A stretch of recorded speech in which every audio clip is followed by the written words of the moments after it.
क्या ब्राह्मणवादी साहित्य में शूद्रों की उत्पत्ति के संबंध में कोई विवरण है? इसमें संदेह नहीं है कि ब्राह्मणवादी साहित्य विश्व की उत्पत्ति और वर्णोत्पत्ति की खोज के बारे में कोई सामग्री मिले या ना मिले, लेकिन शूद्रों की खोज की कहानी पूरी करने के लिए शूद्रों की समस्याओं को एक ग्रंथ में वर्णित किया जाना चाहिए। इसके लिए हमें ब्राह्मणों के साहित्य का अलग से अध्ययन करना होगा और यह देखना होगा कि वे इस खोज में कहाँ तक सहायक सिद्ध होते हैं। जय भीम, नमो बुद्धाय। आज हम बात कर रहे हैं बाबा साहेब द्वारा रचित शूद्रों का इतिहास पुस्तक, पेज नंबर 23, अध्याय 2, शूद्रों की उत्पत्ति का ब्राह्मणवादी सिद्धांत। शुरुआत करते हैं हम वेदों से। ऋग्वेद के पुरुष सूक्त में उत्पत्ति का वर्णन किया गया है। पुरुष सूक्त में क्या क्या लिखा है उसके बारे में हम चर्चा पहले भी कर चुके हैं, अतः हमें अन्य वेदों के आख्यानों का अध्ययन करना है। यजुर्वेद के 2 संस्करण शुक्ल यजुर्वेद और कृष्ण यजुर्वेद हैं। पहले शुक्ल यजुर्वेद को ही ले लेते हैं। शुक्ल यजुर्वेद की वाजसनेयी संहिता में 2 सिद्धांत उपलब्ध हैं। पहला तो पुरुष सूक्त की पुनरोक्ति मात्र है।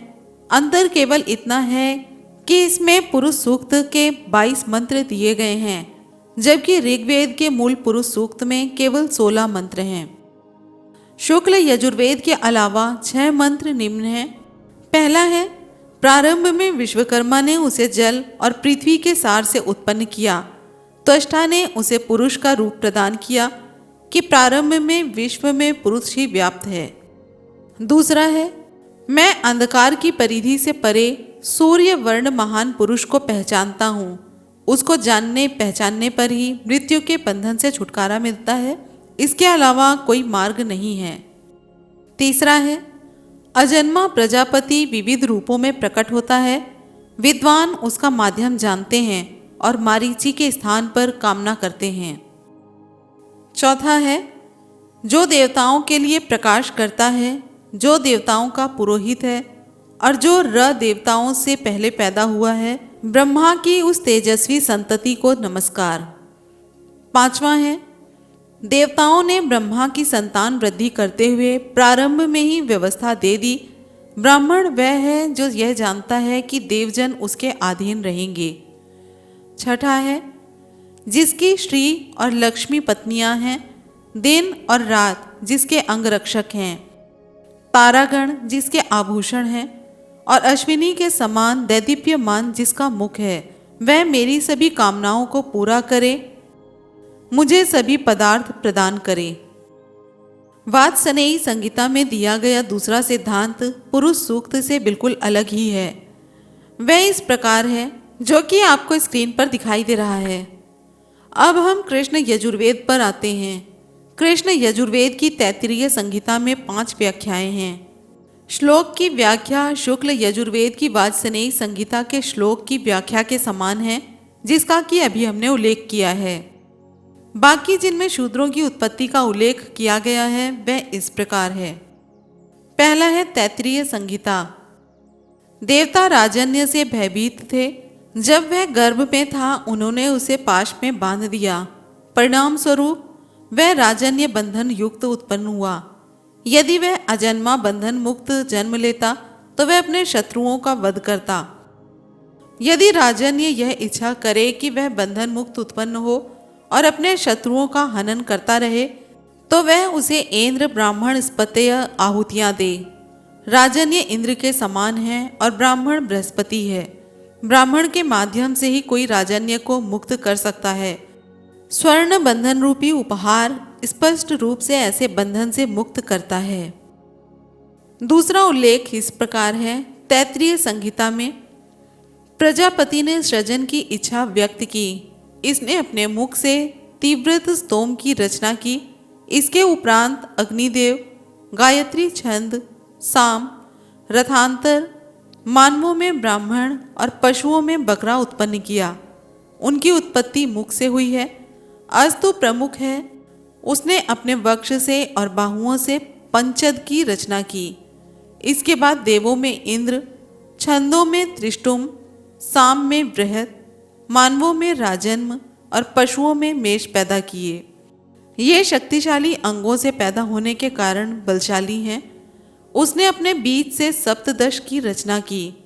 इसके पश्चात उसने देवों में विश्वदेव, छंदों में जगति, साम, वैश्य, मानवों में वैश्य और पशुओं में गाय को जन्म दिया। ये उदर से उत्पन्न होने के कारण योग्य हैं। इनके बहुसंख्यक होने के कारण सप्तदश के बाद अनेक वेदों को जन्म दिया।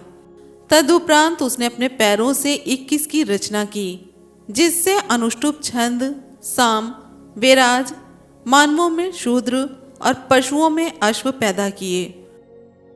अतः शूद्र और अश्व जीवों के वाहक हैं। 21 के बाद किसी आराध्य को उत्पन्न नहीं किया गया।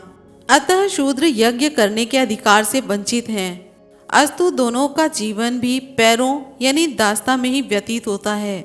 तब भी शूद्र यज्ञ का पात्र नहीं, क्योंकि एक विंश के पश्चात कोई उत्पन्न नहीं हुआ। उनका स्थान चरणों में है, क्योंकि उद्गम चरण हैं।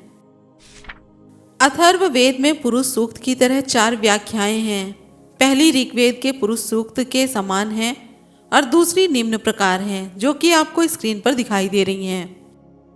अब हम ब्राह्मण ग्रंथों को लेते हैं। शतपथ ब्राह्मण में 6 व्याख्याएं मिलती हैं। इनमें से 2 वर्णों की उत्पत्ति के विषय में है। इनमें से एक में शूद्रों की उत्पत्ति का निवारण इस प्रकार है। शतपथ ब्राह्मण ब्रह्मा यानी कि भाष्यकार के अनुसार उसका अग्नि का स्वरूप था और वे ब्राह्मण थे, तो ब्रह्मा ही पहले ब्रह्मांड थे, एकमेव थे। एक ही होने के कारण उनका विस्तार नहीं हुआ। उन्होंने पराक्रम पदुर्क क्षत्रिय का एक दिव्य रूप ग्रहण किया। देवताओं में वे शक्तिशाली हैं, यानी कि क्षत्रिय, इंद्र, वरुण, सोम, रुद्र, पर्जन्य, यम, मृत्यु और ईशान। इस प्रकार क्षत्रिय से कोई श्रेष्ठ नहीं है।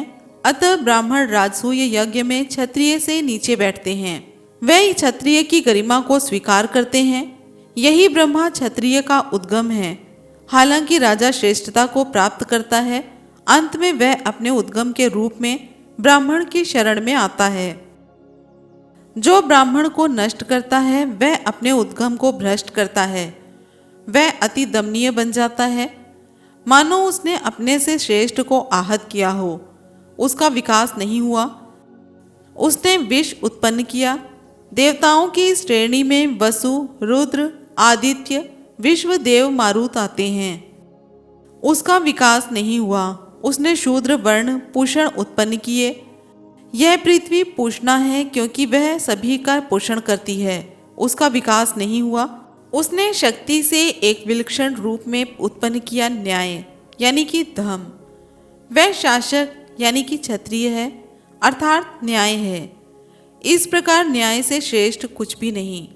इसलिए निर्बल बलवान से त्राण के लिए न्याय मांगता है, जैसे एक राजा से।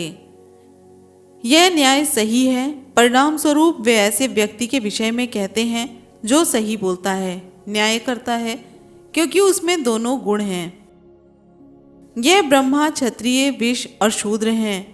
अग्नि के माध्यम से वह देवताओं से ब्रह्मा, मनुष्यों में ब्राह्मण, क्षत्रिय के माध्यम से मानव यानी क्षत्रिय बना, वैश्य से मानव बना, शूद्र के माध्यम से मानव शूद्र बना।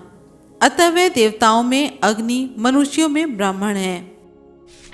इन उदाहरणों में चारों वर्ण तथा शूद्र की उत्पत्ति के संबंध में आख्यानों या परिकल्पनाओं का सार का संकलन है।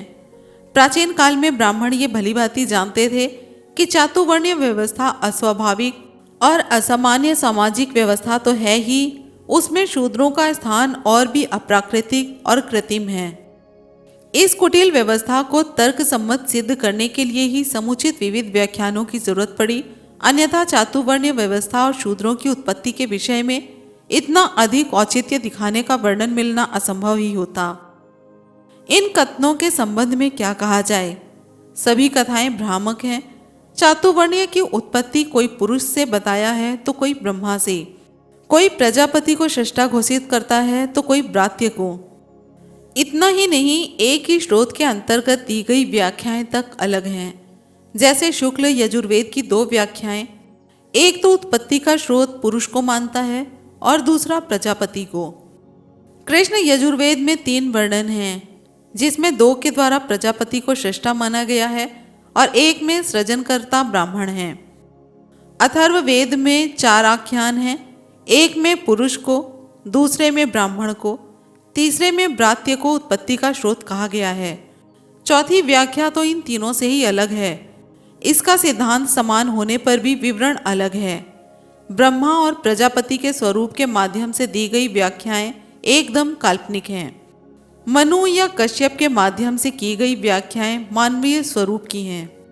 इनमें से की गई परिकल्पनाएं दूषित तो हैं ही, इनमें ना कोई ऐतिहासिक महत्व है और ना ही कोई सार है।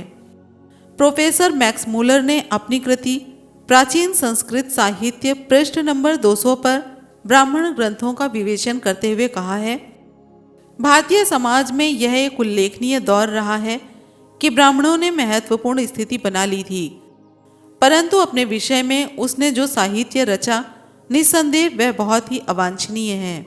कोई भी यह कल्पना नहीं कर सकता कि इतिहास के उस दौर में आदिम समाज में ही कोई ऐसा साहित्य रचा जा सकता हो जो इतना पांडित्यपूर्ण हो और कालातीत हो। रचनाएं इतनी अनर्गल हैं कि जिनका कोई जोड़ नहीं।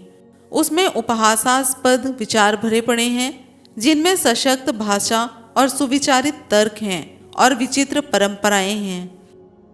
ये विकृत रचनाओं का अंश मात्र है, जैसे पीतल या रांग में रत्न जड़ दिए गए हों। यह क्षुद्र साहित्य सामान्यतया अरुचिकर शब्दाडंबर हैं, जिसमें पोगापंथी अहंकार और पूरा पांडित्य भरा पड़ा है। इतिहासकारों के लिए यह महत्वपूर्ण बात है कि वे पता लगाएं कि किसी राष्ट्र का स्वास्थ्य विकास ऐसी पोगापंथी और अंधविश्वासों के रहते कितनी तीव्रता से हो सकता है।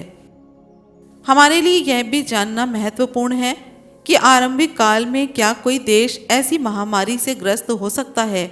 ऐसी रचनाओं का उसी प्रकार अध्ययन किया जाना चाहिए जैसे कोई चिकित्सक मंदबुद्धि और मनोरोगियों की दशा का परीक्षण करता है। आज हमने जानकारी ली शूद्र कौन थे पुस्तक, जिसके रचनाकार बाबा साहेब हैं, शूद्रों की उत्पत्ति का ब्राह्मणवादी सिद्धांत के बारे में। इसी तरह की एक नई वीडियो और एक नई जानकारी के साथ फिर से जल्दी ही आएंगे। अगर आपको वीडियो पसंद आ रही है तो चैनल को सब्सक्राइब जरूर करें। फिर मिलते हैं अगले वीडियो में। जय भीम, नमो बुद्धाय, जय संविधान।